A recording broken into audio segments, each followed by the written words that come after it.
Smilla Buschbom and Levi Resch in February of 2023, together with 10 other young people and the lawyer Michaela Krömer, filed a climate lawsuit against the federal government with our Constitutional Court. This lawsuit, supported by Fridays for Future, requires that children's rights are respected. Since we cannot vote, we cannot decide who will take the big decisions. Children's rights are part of the Austrian Constitution. They promised us that political decisions will protect the rights of children today and in future. The lawsuit was rejected because of informal grounds, but it was reinstituted in autumn of this year. Smilla and Levi will report why they became climate activists. Smilla Buschbom and Levi Resch.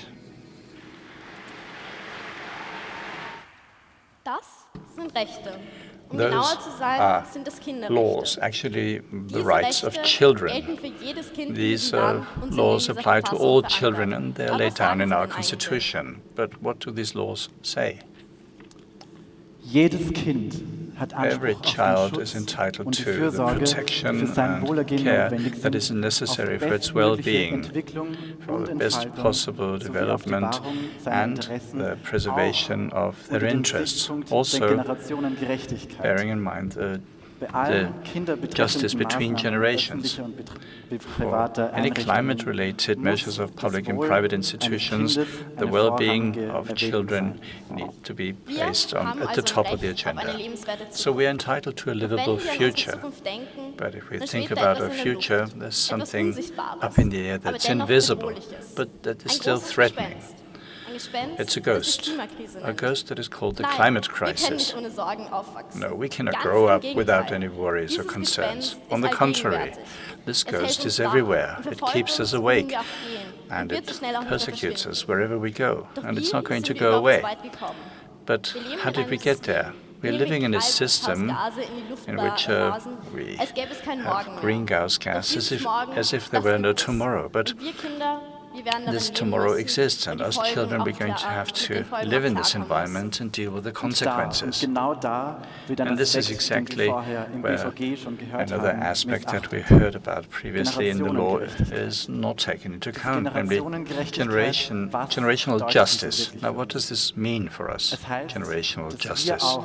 It is said that we also are entitled to a livable future, and conversely, this means that no other generation has the right to live at the expense of future generations. Put in banal terms, my children should also be able to see snow in winter.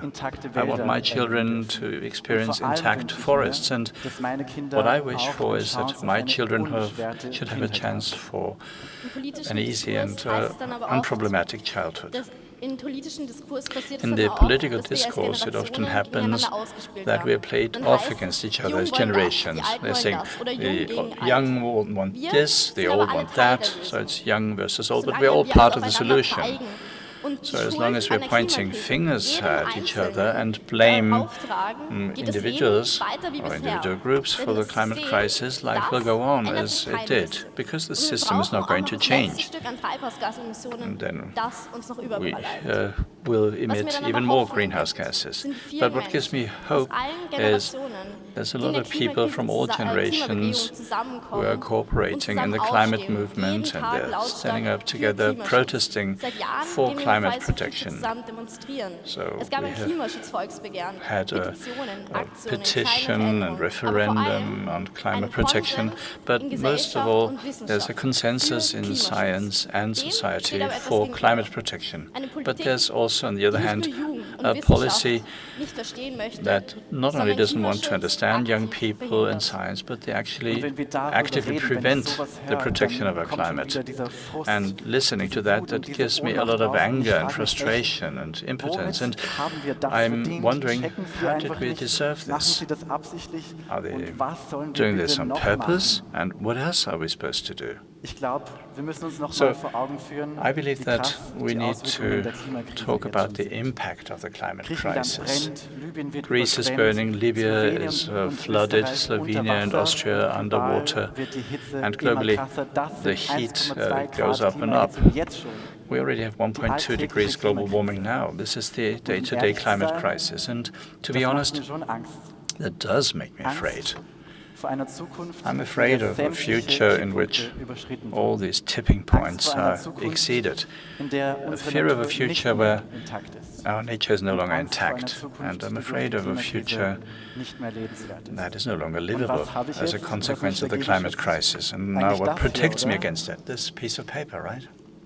Ja, genau. Right. Davor sollen uns unsere Rechte schützen. So these laws are supposed to protect us. A livable future is promised to all children. There are 12 children and youth, together with our lawyer, Michaela Krömer, and supported by Law and Rights of Future. We went to the Constitutional Court, and in lieu of our generation, we tried to sue for this right, to ask for a climate protection law that deserves its name, and to claim the future that we're entitled to. Since then, I have seen a lot of reactions. There's been optimism, a pioneering mood, and then the day came, the day of the judgment, and the Constitutional Court rejected our climate lawsuit on formal grounds. Well, that hurt, and this is how it felt for us and our rights. In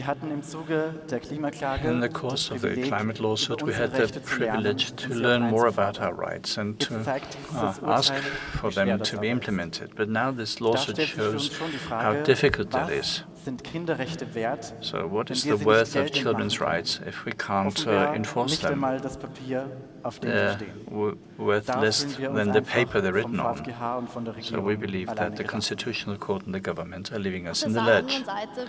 On the other hand, there are comments such as, well, you're still way too young, or why didn't you get a job? And to be honest, I agree. In part, at least. Yes, we are way too young to be standing here. Yes, we are too young to sue the state. But we are too young to have to worry about the climate crisis every day. And you know what's even more absurd? The politicians who don't listen to scientists but continue with business as usual. And we're often treated like children, and we're only children after all. So it's like a child's play. Kuckuck, ciao. So Smilla will try to block the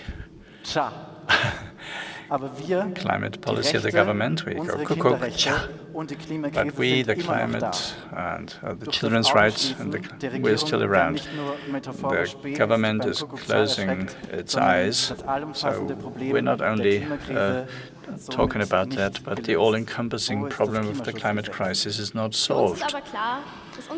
But for us it is clear that the Constitution gives us a right to child welfare, and we hope that the Constitutional Court would recognize that, but they refused that on formal grounds. We really would have wanted them to deal with this on the content level. We were disappointed, but what was clear to us and remains clear is that the political level needs to immediately decide on effective measures protecting our climate. So we, young people, should not always have to ask adults to ensure those rights. The goal is to remain positive and not to convey this image of a frustrated climate activist. But we noticed how difficult it is not to be frustrated if you need to watch how the very basis of our life are destroyed. I think it is more authentic to share feelings with others, because I guess you are in the same boat, right? But it is still important for us, in light of all of this impotence, not to lose hope. The climate movement, that is to say us and you, well, we give each other a lot of strength. At the age of 14, I felt alone, naive, and impotent in dealing with the climate crisis. But then came the first Fridays for Future strike, and I'm sure that you remember these moments. Maybe you had a discussion, a presentation, a strike, a lawsuit. There are so many people to whom our future is important, and thus we can make visible what we have achieved so far. I felt left alone, but now I'm getting strength from this climate movement. And if you feel the same way, take the first step. Bring about change on a small scale, activism for an exchange among generations, to encourage, to educate, and to demand and claim our rights. All of that can be very effective if we work together. This takes us a bit closer to the goal of a livable future. But it's not only about my and your future, it's about the future of all of us. And in this room, I think we're all united by one idea, namely that the climate crisis constitutes a big problem. There's something I would like to share with you. Maybe it sounds a bit ironic that I, a 15-year-old, tells you that, but I'm quite sure about this.